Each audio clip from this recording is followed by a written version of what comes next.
गुणरत्नाचा या ठिकाणी तुमच्या समक्ष तुमच्या सर्वांच्या साक्षीने सन्मान केला जातो।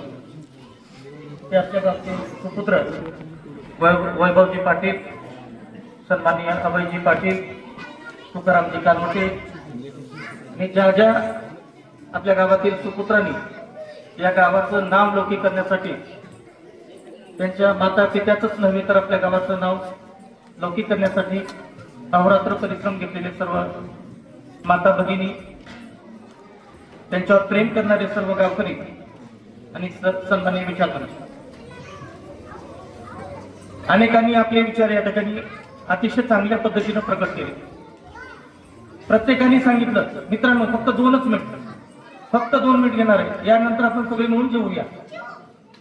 अनेकांच्या विचारसरणीतून एकच वाक्य लक्षात आलं की विद्यार्थी हे गुणवत्ता तर असलीच पाहिजे। मी काय म्हणतो, गुणवत्ता असली पाहिजे, टक्केवारी असली पाहिजे, 95% घ्या, 99% घ्या, हे सर्व करा, परंतु गुणवत्तेबरोबर गुणवान विद्यार्थी निर्माण होणं हे काळाची नितांत गरज आहे, हे सगळ्यात आधी सांगा। 4 भिंतीच्या आतलं, मी काय म्हणतोय का, 4 भिंतीच्या आतलं शिक्षण, हे शिक्षण देण्याच्या ऐवजी परिसरात काय घडतंय, देशामध्ये काय घडतंय, जगामध्ये काय घडतंय, कारण हे संगणकाचं युग आहे। कशाचं युग आहे? भविष्यात आपल्याला कशीच पत आहे, एका जागेसाठी 1000 विद्यार्थी आहेत।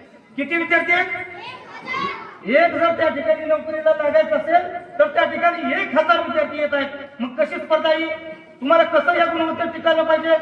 म्हणून टक्केवारी 100% घ्या, परंतु टक्केवारी बरोबर तुम्ही गुणवान विद्यार्थी याच्यासाठी म्हणतोय की आपल्या आई वडिलांनी, आपल्या समाजाच्या आजूबाजूच्या लोकांनी आपल्यासाठी काय केले, माझ्या मायमाऊलींनी आपल्यासाठी काय केले, हे आपण कधीही विसरता कामा नये। आताच आम्हाला सन्मान याच्यासाठी वाटतोय, भीमराव गायकवाड साहेब या ठिकाणी उपस्थित आहेत। आम्ही जरी राजकीय पुढारी असलो तरी गायकवाड साहेबांच्या बाजूला बसायला सुद्धा आम्हाला हिंमत लागते, त्या ठिकाणी भीव वाटतंय।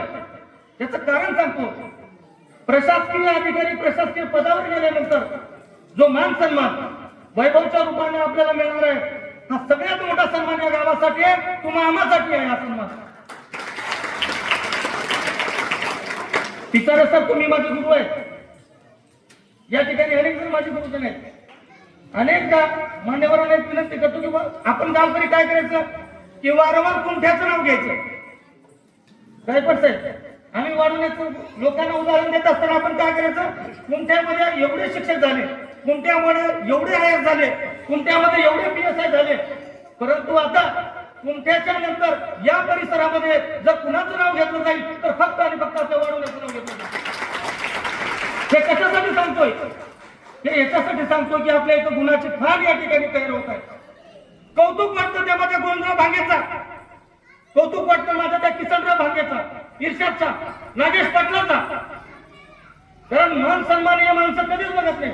फार सुधारायचे या ठिकाणी सर मी बघितलोय, आणि त्या ठिकाणी व्यासपीठावर बघितलं, खरे परिश्रम करणारे, हा कार्यक्रम खरं घडून आणणारे हेच कार्यकर्ते आहेत, आणि यांच्या खरं मी सन्मान करतो।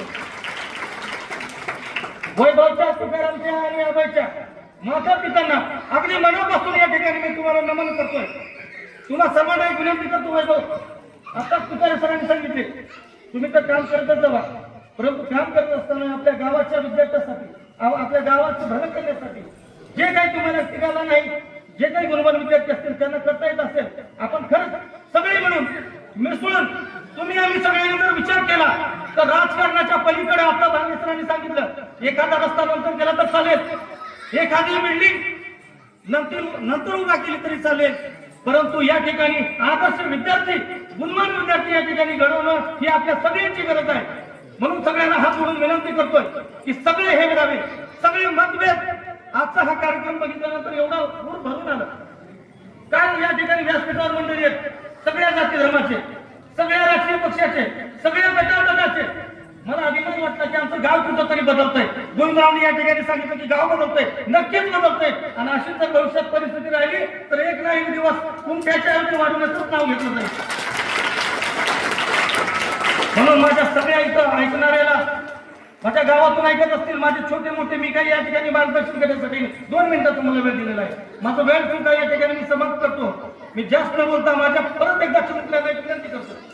सर, आपल्या सरांना देखील विनंती करतो की केवळ MA BEd एकदम कारखाने तयार केल्यासारखे, म्हणजे MA BEd असे तयार करण्यापेक्षा या ठिकाणी 4 भिंतीचं शिक्षण देण्यापेक्षा कौशल्यावर आधारित की एखादा विद्यार्थी जर शाळेतून बाहेर पडला, 10वी 12वीतून बाहेर पडला, तर त्याला किमान नोकरी जरी नाही लागली तरी स्वतःच्या जीवावर, स्वतःच्या आत्मविश्वासावर तो एखादी व्यवसाय करू शकेल असे विद्यार्थी तुम्ही घडवावे एवढी अपेक्षा आपल्याकडून व्यक्त करतो.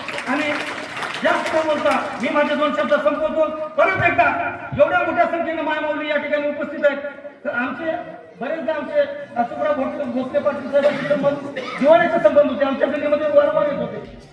अनेकांनी सांगितलं त्या ठिकाणी खरंच गायकवाड साहेब खूप परिस्थिती, कारण त्यांच्या कुटुंबात एखादा कर्ता व्यक्ती गेल्यानंतर काय परिस्थिती होते ही मला चांगला अनुभव आहे. माझे वडील गेल्यानंतर ते माझ्यावर जबाबदारी आली. तसेच एखादा वडील गेल्यानंतर मुलगा एखादी वेळेस राहू शकतोय, पण माता साधणं हे खरंच त्या ठिकाणी खूप मोठं काम आहे. त्यांच्या मामाला सुद्धा, तुमचे मामा होते पाटील म्हणजे तुमचे मामाला सुद्धा मी खरंच मनापासून नमन करतो. आणि परत एकदा तुम्ही माझे 2 शब्द ऐकून घेतला त्याबद्दल सर्वांचे अगदी हृदयपूर्वक या ठिकाणी आभार मानून मी माझे 2 शब्द संपवतो. जय हिंद, जय महाराष्ट्र.